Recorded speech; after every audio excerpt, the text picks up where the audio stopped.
Good evening, Internet. You are watching me at a very small lower. Hey, how about now? Am I on now? Is anybody even out there? We don't know. Right. We sort of hear you, Frank. Actually, hear me? Yes. Yeah, you probably can. All right. Good evening, Internet. You're watching a little, yeah. Party, Agents of S.H.I.E.L.D. recap, spectacular for Season 2, into Season 3. We should have named this. So let's explain. Season 2 happened a few months ago. Season 3 is happening this week, this Tuesday to be specific, depending on when you watch this YouTube video. So we're going to recap as much as we can remember. We're all a little drunk about Season 2. And we're all going to talk about a little bit of other... Hey, look at that. And we're going to talk about a few other superhero things that are happening on the television sets these days. So I am Frank. I'm joined not at all in studio by James and Ken. Hi, James and Ken. How's it going? Hi, Ken and Frank. I'm pretty good. I can't wait to get back to watching TV. Is that the saddest thing you've ever heard, or just amongst the saddest things you've ever heard? No, I think it's a great time for TV, especially with comics. I mean, come on, man, it's great. Television is my Flash, life. Arrow. So, the other day when we were discussing coming back, and this is a soft launch, right, for us at NonPro. But when we were discussing it, we went through the list of all the shows we're watching and trying to catch up on. It was sad. It was really upsetting, like from a sociological point of view of how much time we spend on TV. In fact, James and I highly recommend you get involved on this. I did it. James, you were the first to bring it up. Yeah, it was an app that allows you to track your TV watching habits to know when you've caught up on a show or when you're missing a few episodes, which in and of itself sounds a little sick, but it's really sick once you try doing it. So I downloaded the app on my phone, and I have something ridiculous like it actually tells you have 70 days to watch all the television you plan on watching. It's insane. Oh my God. I use the app iTV on the iPhone, and like I'll be driving and it'll tell me. It'll be like, bing, you're about to miss Suits, you know, and then every couple of days it'll be like, just so you remember, you have to catch up on Suits and Arrow, and Heroes Reborn premiered the other day. It'll like continuously remind me that I haven't watched the TV I said I was going to watch. It's so sad. I use TV series for Android, and it's, as of now, and I haven't fully really filled it out yet, apparently I've watched 29 days, 10.5 hours worth of television that needs to be reported on, and there's also reports on how many days of my life are left watching TV. So, assuming we didn't just ask Until you he dies. No. Assuming we didn't just turn you all off on the whole concept of television, it is the golden age, as Ken had mentioned, the golden age of watching comic book-y things on television. We've got Agents of S.H.I.E.L.D. coming back for Season 3. We've got Arrow coming back for Season 4. Is that correct? Yeah, Arrow on Season 4, Flash on Season 2. We've got 2 new superhero spin-offs coming. Legends of Tomorrow, which is a spin-off in the Arrow Flash universe. We've got Supergirl, which, while not technically in the same universe, is done by the same group of producers and writers that have been doing Arrow and Flash. So hopefully that lends to it. Even the non-comic book properties, you know, NBC is jumping on the bandwagon doing Heroes Reborn. So depending on what your thoughts were on Heroes when it ended, from what I've heard about the newest episode, it doesn't make you want to jump off a bridge, which is good. Because, you know, it's the best Heroes since the original. So and not saying something. And their Netflix series as well. Daredevil is going to be entering its second season. There's Jessica Jones is coming out. Right. This year. Jessica Jones on November 20th. Yep. Wow. So lots of stuff are coming up. You're not going to have a reason to leave the house. But we are going to celebrate. First of all, we're going to celebrate and try to recap Season 2 and prepare for Season 3. So Season 2 had, for Agents of S.H.I.E.L.D. At first, it kind of had 2 parts into it, right? We had the mid-season finale that separated the series in 2 distinct chunks. James, would you like to walk us through those chunks? Sure. So the first half of season 1 was definitely kind of a remains of Hydra sort of lead up. You know, we were still dealing with Hydra in the aftermath of Captain America: The Winter Soldier.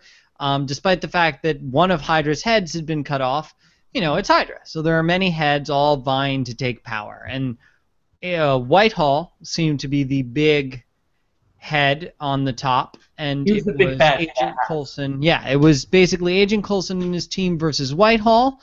Well, people like Reyna and Cal, a new introductory character, kind of worked in tandem or against Whitehall, depending on what episode you were watching, as they tried to all reach their end goal, which was a secret alien city, which was underneath, I forget, it was a South American country. Yeah, right? Which could have been made up because we have bad memories and also terrible geography skills. Second half of the season was it should be a little bit fresher in Ken's mind because you just recently caught up, right? Yeah, I wound up watching it all, I guess about 6 months ago.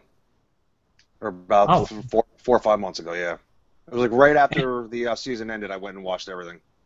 The second half of the season is basically the unfolding of Inhumans in Marvel continuity. So we know that they exist. We find out things about Sky's parenthood. We get a little bit of world building on the Marvel end. And character building as well. There's a lot of times we find out stuff about May, for example. We find out why she's the Cavalry and other neat things like that. I feel like overall, of the 2 seasons, the second half of the second season was super memorable. I didn't watch them all in one big chunk, so I don't know if that sticks with you, for example, Ken, or you. We didn't actually mention what the second half was about. Yeah, but I thought I did. Did you? I missed that. Did I? Say it again. Maybe I didn't. No, you didn't. So they find the alien city, and the alien city introduces the Inhumans arc, right? And we start to find out about the Inhumans. We enter their secret city. We learn that Sky is an Inhuman, and so on. Yeah. Totally set up. Yeah, I was going to say exactly how Frank said about 30 seconds earlier. Yeah, good. You keep drinking, James. So yeah, I think everybody in the Hangouts, the regular Hangouts during the season, enjoyed it. Ken, we never got your feedback last year when we did this. What did you think of the second season of Agents of S.H.I.E.L.D.? I was not a big fan of the first season. I think I was very adamant about that in talks on the air. But I went in, what's the word? Cautiously in the second season, expecting to be underwhelmed, and I was blown away. I mean, they brought in one of my favorite actors, Kyle MacLachlan, to play Cal. We got more of the building of Ming-Na Wen's character, who I loved also. I love May. I actually liked the introduction of Bobby Morse, of getting Mockingbird in the series. I thought Adrienne Palicki and the relationship that she had with her agents was fantastic. It brought a cool dynamic, kind of questioning whose side they were actually on, because we had the whole Edward James Olmos angle with Coulson, with them butting heads. It was a pretty solid season in my eyes. Yeah, all right, cool. Yeah, I agree. I feel like I didn't have as much problems with season 1 as some people did, but I felt like definitely the show got its footing in its second season. And it's interesting in and of itself. I no longer watch it to see how it ties into movies. I like it when it happens, but I don't need it to happen. In fact, I'm not even considering it this time around with like the most recent Marvel movies, the ones that are projected. I'm thinking straightforward on what's going to happen in S.H.I.E.L.D., which is good, I think, for the show. I'm just excited that, Ken, you went back and gave it another chance. I'm just so tired of hearing people going and putting like S.H.I.E.L.D. as their second to last on their list because they stopped watching it after season 1. This season, this season, season 2 has just been, season 2 was just fantastic. I think you're right to say that you were blown away, and I liked S.H.I.E.L.D. enough in season 1. But I'm certainly not going to be the guy that told you, no, S.H.I.E.L.D. was great. It doesn't have any problems. It had a lot of issues. And to see them really work through that, I mean, that's what television's all about, in my opinion, So that gets me excited. Yeah. So, So now Gotham's on my bottom list. Yeah, exactly. Mine too.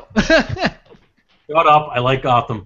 But before we get into the other shows, let's what do we want to see in this season of S.H.I.E.L.D.? Let's assume they didn't actually do it all. They're watching this Hangout. They got this far. Again, me being the fanboy, I want more Cal. Oh, all right. I don't know if he's gonna make it again. I think I love Kyle, but all right. What kind of because getting Kyle MacLachlan in, I think, was a genius move. It brought a lot of genre savvy to it in a weird way. Like, he is one of those actors that sells the role. So I think another actor like that, a couple more roles like that, would do it for me.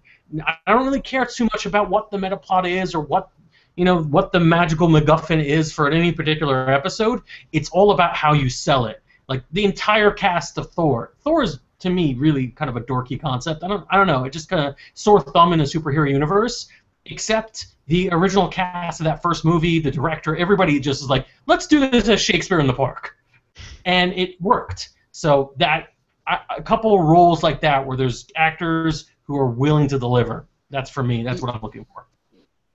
I think. Yeah, I didn't. Sorry, go ahead, James. No, I was just gonna say. I think for me, it's it's expanding the universe. I think one of the things I liked about S.H.I.E.L.D. Season 2 is that with the Inhumans being a thing in Agents of S.H.I.E.L.D., it actually feels like S.H.I.E.L.D. matters. We know Inhumans is a movie that's on the block for Marvel. It's something that they're making.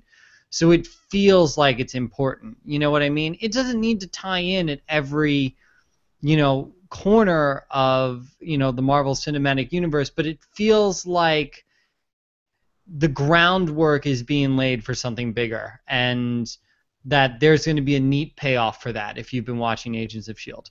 Also, I'd like them to do a nice tie-in for Civil War, but I'd also like Civil War to be really good, so, we'll see. Ken? I'm sure we're going to get the aftermath tie-in of Civil War and how it's going to affect S.H.I.E.L.D. I'm guessing that is probably going to be a mid-season type deal.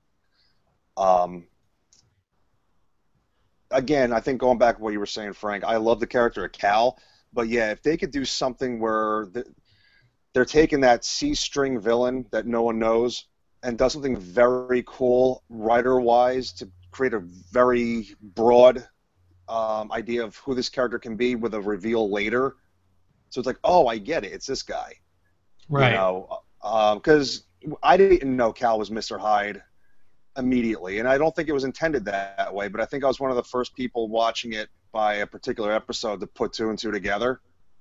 And then being still elated later on, it's like, yep, that was it. So if they could do something cool with some second-string villains, I think I'd be really happy with it and flesh them out a lot and make them important. That's the best place for second-string villains.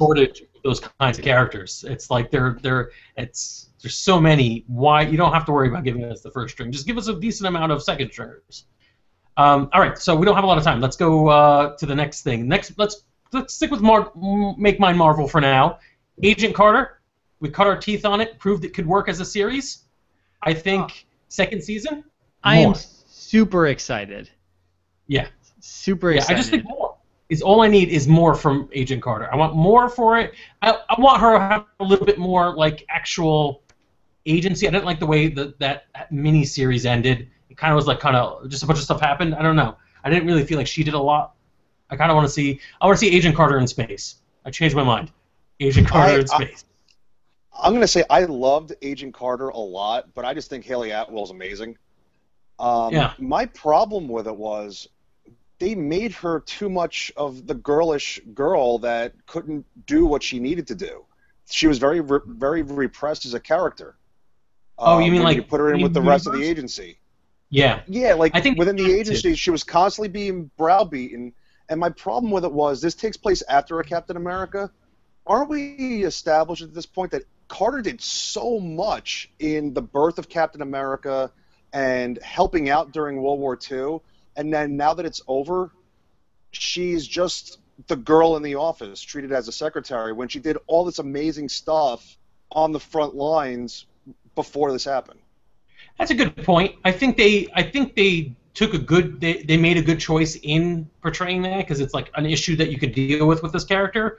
But it also would be nice to see in the second season them saying, okay, we've dealt with that to some extent. Let's have some fun with there. Let's actually make it so that not all fictional females have to deal with the same struggles as every other fictional female character. That would be kind of cool too. So I can see that. Can we move on to the next one? Well, I want to say that I'm excited because I'm excited for the new setting, right? I'm excited for the time period in LA. We're going to be West Coast now. And we're going to have a huge bit of returning cast, and I definitely think they're setting it up to be more like that, to be more Carter's respected. I forget the name, the blonde guy who ends up becoming the captain of the team or whatever. The whole pitch is that he's moved out to L.A., and he's the one who brings Carter and the other cast members along, as his chosen team. So I have a feeling that we won't see that because he obviously knows what Carter's capable of. Right. Cool. All right. Next is Daredevil. Loved the first season of Daredevil. I hope they could stick with it. Yeah. I'm a little worried that they can't stick with it. Well, I'm concerned because D. Knight, who was the writer of Daredevil Season 1, will not be writing Season 2. And that is concerning for me. He's staying on as to help executive produce, but the writing in Daredevil was one of the things that was so tight, just how well the characters were written and portrayed and scripted. Don't get me wrong, I think they can do it, certainly, but no, it has me a little worried. But even if it's just a little less good, that doesn't necessarily mean that it's not going to still be good. It's just so great. The framework's been set. The Bible's been written for the show. They have a direction. I don't think bringing in a new writing team is going to be as much of a problem, especially with the announcement of the introduction of the Punisher and who's playing him. I think it's going to be fantastic. That's a good point. Yeah, they do seem to know what they're going to be doing, and that's my fear of a second season, a follow-up season on something that was so good. All right, then we have Jessica Jones. I've heard good things. I mean, Marvel seems to hit it out of the park generally when it comes to like initial launches when they had a lot of planning. Oh, I shook the camera. Sorry, when they had a lot of planning on what to do. So I'm in favor, but we don't know yet. I'm kind of excited about it. I'm going to recommend, at least for the next couple episodes of Near Mint, that we do a reading of Alias to get ready for the premiere in November and do a comparison. Yeah, that's a big point, is that I don't know much about the character, and so much of it has been kind of built off of early 2000s world building, which she's a popular character, and I don't know, it's pretty much a blank slate for me, a little bit like Ant-Man, where I'm not really sure what I should be expecting. For that reason, I'm excited. James, do you have anything to say about that? I think what gets me excited about Jessica Jones is the cast. Top billing is Jessica Ritter, followed by David Tennant as the Purple Man. I mean, Kristen Ritter. Kristen Ritter's a great actress, and David Tennant's phenomenal. So, even as long as they're given something good to work with, I think it'll be interesting to watch. Cool. I have a feeling the show's going to be incredibly super dark with David Tennant playing the Purple Man, considering how he's been portrayed in the Marvel Universe lately. Yeah. Yeah. All right. I've read a little bit about that, and that seems like it's a daring choice. All right, so moving off of Marvel, I think. Can I bring up one Marvel thing real quick? Sure. Only because I don't think they've announced exactly when it's going to start. Hopefully it should be by the end of the new year. The new Marvel spin-off of Agents of S.H.I.E.L.D., Marvel's Most Wanted. Oh, I haven't heard anything about this. Marvel and ABC have ordered a pilot, and they're going forward. It's Marvel's Most Wanted. It's going to be the adventures of Bobby Morse and her boyfriend. I mean, cool. That's back on Hunter. Yeah, it's Morse and Hunter. Yeah. I think All right, cool. actually, from what I've read, Marvel's Most Wanted I think is a spring show, but I'm super excited. Frank will tell you, I'm a big Bobby and Hunter fan from the show, even though Frank was like, they're not my favorites. Yeah, I was big. I liked Bobby and Hunter, so I'm excited. I'll totally tune in for Marvel's Most Wanted. Cool. That reminds me of Fitzsimmons. How can we not say we want some sort of closure or some answers with Fitzsimmons? Oh my God! Spoiler. Oh God! That's why we didn't bring it up. Gravitron. He better show up season 3 of S.H.I.E.L.D. Because he was in season 1. All right. Anyways, let's move on to DC for a while. Arrow, I've had a love-hate relationship with that show. Loved season 1. Kind of hated season 2, and it was meh about season 3. It got stronger. Arrow season 4, you can be great again. Do that thing. I'm excited for Arrow season 4 because 100% you could see the tonal change towards the end of Arrow season 3 when he goes off and with Felicity, and I've read tons of interviews. They like what they've been doing with the Flash. I think we're gonna see a more fun show. It's gonna be way different, I think, from the show we saw in season 1, and I think that's an interesting choice. I'm excited about it. I don't necessarily know if I'll like it or not, but I'm excited. It's unusual to see a show do a large tone change. Ken, do you have any additional incredibly naive things to add? Based on how the season ended, I'm looking forward to see introduce the new series. After the way it was ended with him kind of leaving the city. I think the most important thing that I'm looking forward to is John Barrowman as Ra's al Ghul. Yeah, all right. That was pretty good. So here's what I'm going to predict for Arrow Season 4, because I'm a pessimist and a jerk. I'm going to predict that it takes place like a year after the Series 3 ended. Something mysterious happened between Arrow or Ollie and Felicity. The girl who was his girlfriend for some reason, Felicity. I like the character. I just don't know why she was suddenly a love interest. There was going to be something, like when they come back, there's some tension there between them, and we're going to discover what the tension is through flashbacks. That does sound a lot like Arrow. That's totally plausible. Frank, they should hire you. You could write the show. Well, that's the thing, because that's how these shows... Look at me, people. I hate this. I hate it. Oh. Let's face fact, because that's how these shows go. We've talked about Arrow. Can we talk about Flash and how upset I'm going to be with the opening of that? Oh, God. All right, so Flash was so amazing. I think it's going to be hard to... I think I just broke my camera with my anger. It's going to be hard to figure out how they're going to come back. Is it going to be Flash on alternate worlds? I don't know. Unfortunately, I know what it is, and it's not good. What do you think? We were left after, the season 2 opener was the anomaly hitting, and Jay Garrick, the original Flash's helmet getting shot in, and we all, screamed like little fangirls when we saw it because it was going to be amazing. And this incident happens, and that's how it ends. We don't know what stopped it, right? Right. Season 2, episode 1 takes place 7 months after the event. And then the series of flashbacks, we find out what happened between Ollie and Felicity. That's exactly what's going to happen this season. Oh God, will they ever get off the island? I mean, I think this is all just sequels to Lost somehow. I think the crazy thing about Flash is even if they're going back and they're showing you what happened, is that big thing that happened is going to be a big reset button. Characters are alive that aren't supposed to be alive. What's his name is a regular cast member again. It just, I don't know. That I have I'm worried about the multiverse. We can have Wells back as a regular cast member. I mean, we can, certainly. And there's a good way to do it, too. Well, everything was averted. Everything was averted so that all the incidents that happened to Wells never happened by the end of the first season.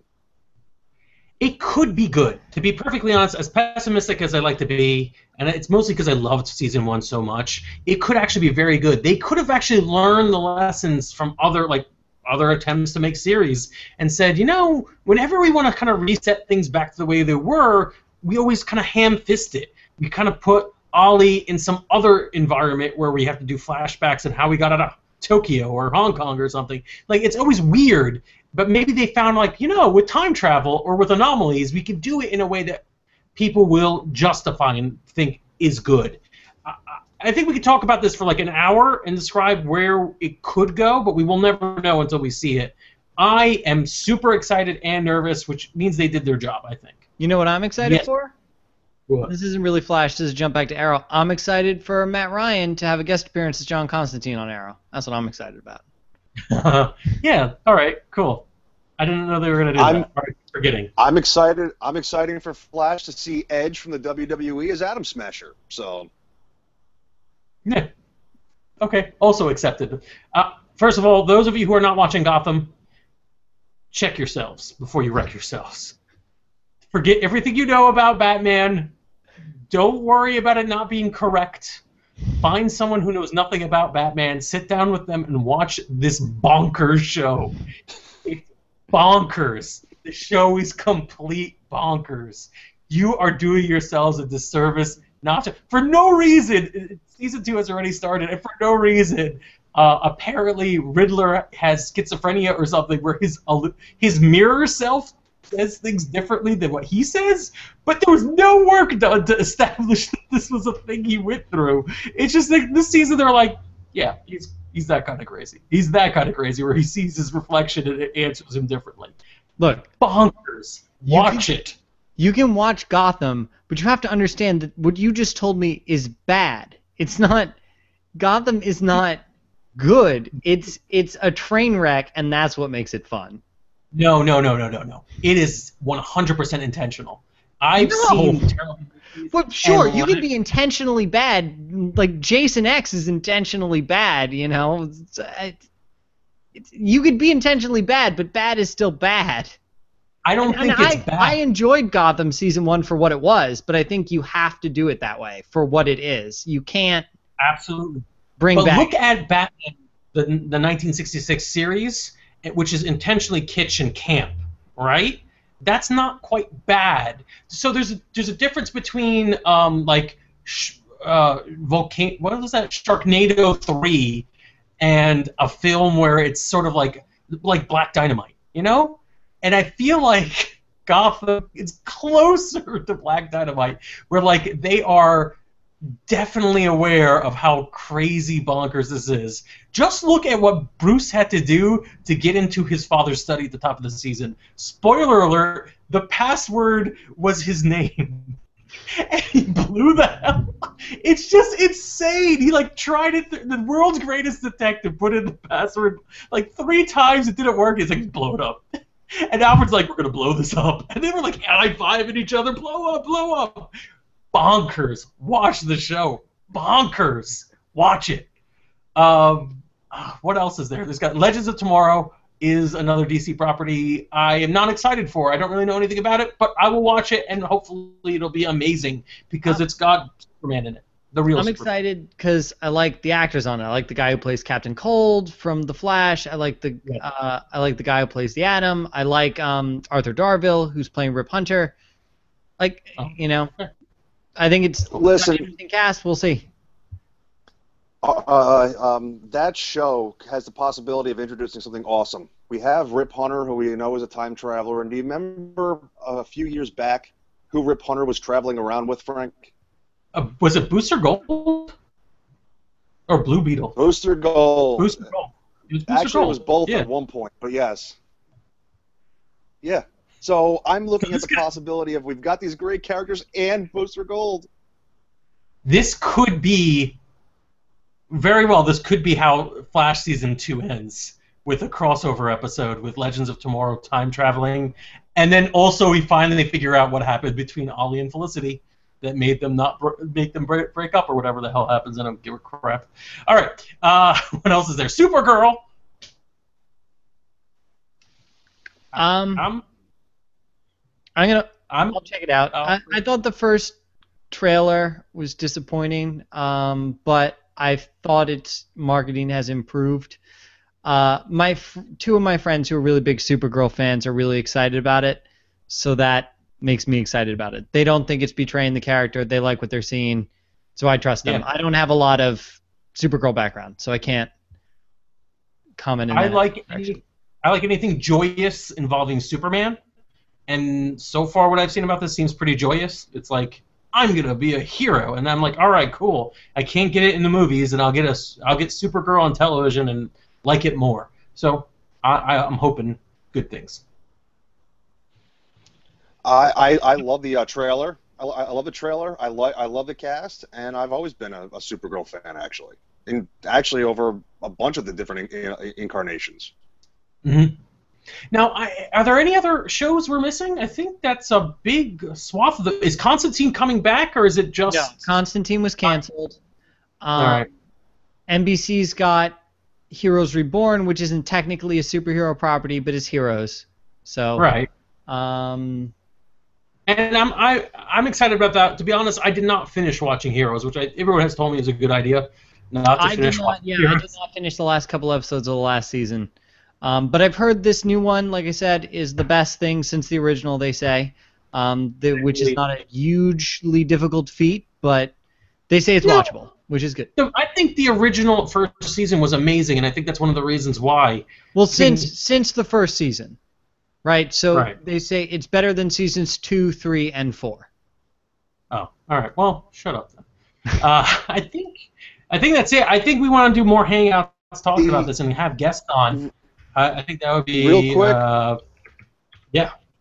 The only other thing that I haven't had confirmation of, but we know it's happening, is Titans. Oh, that's right. A live act. They're still in development, I heard. Okay. I believe So probably coming. So something to look forward to. Lucifer is technically a comic book property. That's going to be a show. What was that? Lucifer. That's a comic book property. Oh. Is iZombie a superhero? Sure. And we're getting Preacher. We are getting Preacher. I forgot iZombie. iZombie is amazing. I stopped reading the comic by accident, and the show is great. Show is totally all right, so there's a lot of things to be. PlayStation's still doing Powers. Yeah. Oh. All right, we're done. So subscribe to the YouTube channel to get more broken up footage of us babbling about television. YouTube.com/nonproductive. I'm Frank. That's Ken somewhere down there, and that's James also down there somewhere. Non-Productive's also in this call, but it's screwing everything up. So goodbye, everybody. Goodbye. We love you.